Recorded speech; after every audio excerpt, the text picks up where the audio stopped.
pembukaan. Saya mohon berdiri. Ya, ini Bapak Ibu sekalian ya. Dapodik itu untuk mulai pendataannya itu dari tanggal 1 sampai tanggal 30. Karena setiap semester itu pasti kita memulai data yang baru. Membuat rombel minimal ya. Jadi dimulai dari tanggal 1 Januari sampai tanggal 30 untuk semester genap yang sekarang. Jadi kita berakhir nanti akan ditutup data untuk semester sekarang ini adalah pendataan itu tidak aktif. Masuk ke tahun pendataan berikutnya, kalau 2 semester tidak diinput, maka di akhirnya itu akan ditutup. Ya, itu makna tadi yang 4 semester berturut-turut tidak menginput data. Maka sekarang jumlah satuan itu turun hampir 20.000 lebih. Ya. Yang paling banyak itu LKP, nomor 2 PKBM, kalau SKB belum, ya. Nomor 3 itu SPS ya. Kemudian di bawahnya ada penarikan data. Tadi itu proses semesteran ya, pendataan. Jadi tetap terus datanya tetap bisa di-entry. Nah, penarikan data untuk keperluan program. Memang yang keaksaraan belum kita bahas masalah ini, tapi nanti mungkin akan sampai ke sini ya. Karena keaksaraan itu sekarang ini yang penting datanya dulu masuk. Kita belum menggunakan aturan ya. Jadi yang penting data masuk sebanyak mungkin. Kalau nanti sudah masuk data baru kita menggunakan aturan yang seperti ini. Misalkan keaksaraan kalau tidak ada di Dapodik maka tidak boleh dicairkan.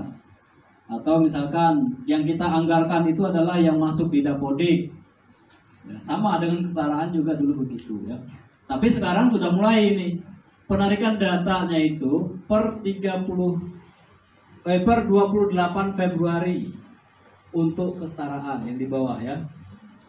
Yang di bawah itu per 28 Februari yang merah itu ya.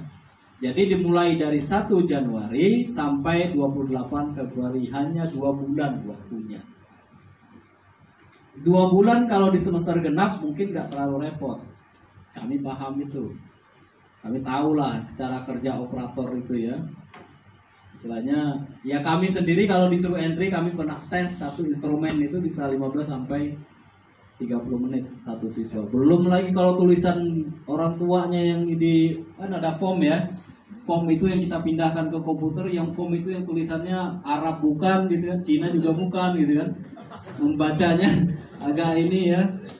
Jadi ya itu agak lama. Jadi kami memahami di sini. Ya. Kemudian lewat dari 28 Februari, boleh nggak entry data? Boleh.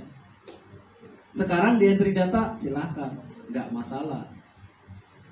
Tapi dia tidak bisa menerima BOP atau siswa yang di entry tidak dihitung sebagai jumlah penerima BOP. Kalau di sini misalkan di 28 Februari masuk siswanya hanya berapa? Taruhlah 15 siswa. Kemudian di lewat merah ternyata ada siswa baru yang masuk atau ada yang ketinggalan kemarin kan, nggak dimasukkan ke dalam anggota rombel. Atau katakanlah siswa baru. Siswa baru itu diketiknya di tanggal 1 Maret ya. Tanggal 1 Maret di entry di sini. Maka yang menerima itu adalah yang tadi 30 siswa. Sedangkan satunya tidak dihitung sebagai penerima BOP. Tuh ya. Kemudian berikutnya juga sama. Di sini baru ini benar-benar kerja keras untuk operator. Ya, dan waktunya hanya 2 bulan. Sama, kalau Bapak Ibu mengentrinya lewat dari 31 Agustus, maka yang lewat itu tidak hitung sebagai penerima BOP kesetaraan. Itu ya. Tapi mengentri data tetap boleh. Cuman nanti kita akan mudah, tetap harus dientri datanya, nanti akan dipermudah saat semester berikutnya. Dia tetap boleh dihitung sebagai siswa penerima BOP. Jadi ini ya untuk kesetaraan. Kemudian untuk BOP PAUD itu 31 Maret. ya, 31 Maret dan 30 September ya. Jadi baru dihitung, kalau lewat dari situ tidak dihitung. Kalau yang kesetaraan sekarang sudah